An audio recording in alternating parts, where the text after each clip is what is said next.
What's up mga ka-Digimix? Mapagpalang araw po sa ating lahat at welcome back po sa ating channel. Ang ibabahagi po natin sa inyo ay isang mini solar panel mga kaibigan. Order po natin ito at samahan nyo ko ating tuklasin.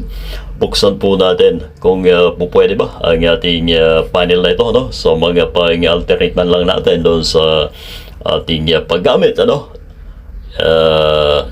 makatipid man lamang doon sa ating konsumo sa ating service provider mga kaibigan.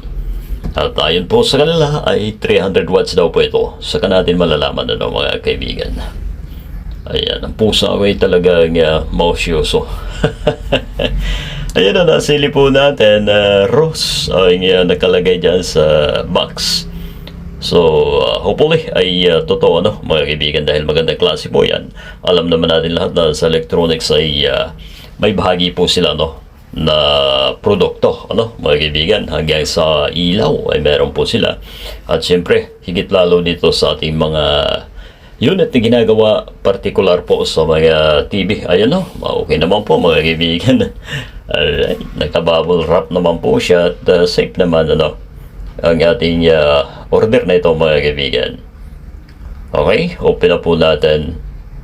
So, ang nakalagay po sa specs ay 300 watts, and then sabi ko yung open voltage from 12 to 20 o 21 ay yun po ang hanap natin.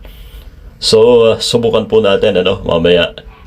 And then habang di pa natin na-open ay shoutout po sa inyo lahat mga kaibigan sa patuloy na sumusuporta po sa ating Digimix TV. Ayan malaki din po compare po natin doon sa mga pang-charge natin, doon sa mga emergency light po natin. Ay okay ito, palagay ko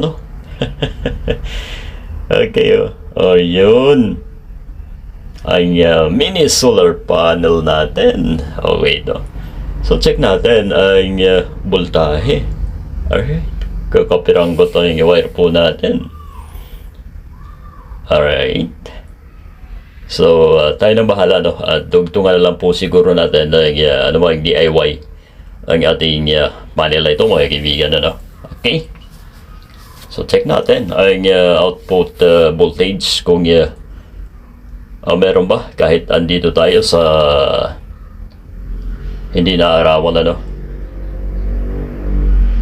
yun may 14 volts pwede na mga kaibigan. Subukan natin sa mainit kung tataas.